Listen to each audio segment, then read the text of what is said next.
personne parle de la violence en milieu universitaire, est-ce qu'en dehors de ce que la presse nous donne, est-ce que ce sont ces éléments qui concentrent l'essentiel de ce qu'on peut appréhender et dire que c'est ce qui fait la violence en milieu universitaire? Depuis que la Côte d'Ivoire a connu des crises successives, il y a eu beaucoup de plans de soutien à la Côte d'Ivoire qui ont eu lieu. Il y a eu le plan prioritaire 1, le plan prioritaire 2, il y a eu le PACOP, qui est le programme d'appui à la consolidation de la paix. Et puis aujourd'hui, le PBF qui offre des fenêtres d'opportunités. Et on s'est rendu compte que dans ce lot de soutien, la question de la violence en milieu universitaire n'avait pas été suffisamment adressée. Il était bon qu'on se penche là-dessus et qu'on essaie ensemble effectivement de lui apporter donc une réponse. On ne peut pas adresser les enjeux nouveaux qui affectent notre société s'il n'y a pas en bas une ingénierie. Une ingénierie qui se construit sur du dialogue. Parce que la crise profonde que nous connaissons dans toutes nos institutions, c'est une crise qui se nourrit du déficit de dialogue.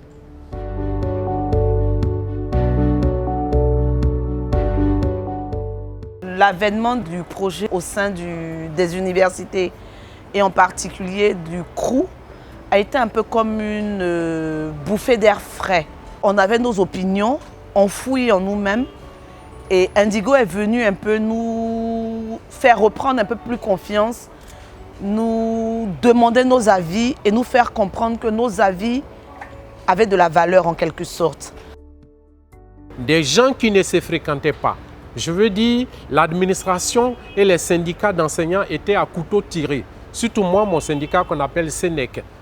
Aujourd'hui, la présidence de l'université nous appelle pour nous asseoir et discuter convenablement comme des partenaires, comme des égaux. Vous voyez, la FESI avant, que lorsqu'ils veulent occuper un espace, ils ne font pas de demande de salle, ils ne font pas de demande d'amphi. Ils viennent, ils demandent des amphis. Mais depuis un certain temps, moi j'ai été très surprise que la FESI vienne nous déposer un courrier vraiment en bonne et due forme administrative pour demander des amphis. Avec ce projet, il faut dire que on est relax au campus. Les acteurs de certains mouvements, de certaines structures et associations ont commencé à changer leur comportement et je dirais très positivement. Parce qu'avant, par exemple, c'était compliqué d'avoir la liberté d'expression, comme par exemple. Mais aujourd'hui, on peut s'exprimer en toute liberté. Si je compare les 2 ans, c'est-à-dire l'année dernière, 2020-2021, et cette année 2021-2022, c'est vraiment le jour de la nuit. Parce que l'année passée, on ne pouvait pas faire 2 jours sans grève à l'université Alassane Ouattara. Dieu merci, cette année, nous avons fait une traversée, je vais dire calme, très apaisée. À l'université Nangui à Bourgois, par exemple, nous sommes pratiquement à la fin de tous nos examens. Tous les cours sont pratiquement achevés. L'année a été découpée, les vacances, le mois prochain, on part en vacances. Alors que les années précédentes, ce n'était pas ça. Il fallait aller jusqu'en décembre, en janvier même, pour pouvoir finir l'année universitaire.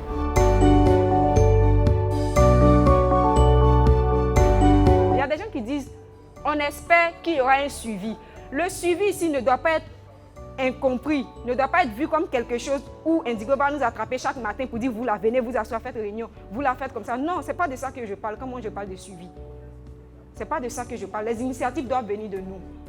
Après ici, les gens disent, après Bassam, il n'y a rien eu. Mais eux, ils ont sémé. C'est à nous d'arroser et puis de faire grandir la chose.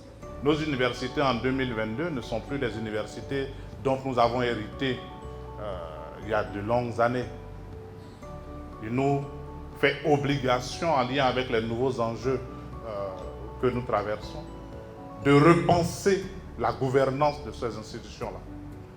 Mais comment on peut repenser la gouvernance de ces institutions si on n'est pas en capacité d'être à l'écoute des aspirations de chacune des parties prenantes? C'est pour cela donc que dans l'approche que nous utilisons, il faut amener les différentes parties prenantes à la vie universitaire à cette culture du dialogue et de la conciliation. Parce que sans culture du dialogue, sans culture de la conciliation, on ne peut pas s'accorder sur le minimum et envisager d'avancer ensemble.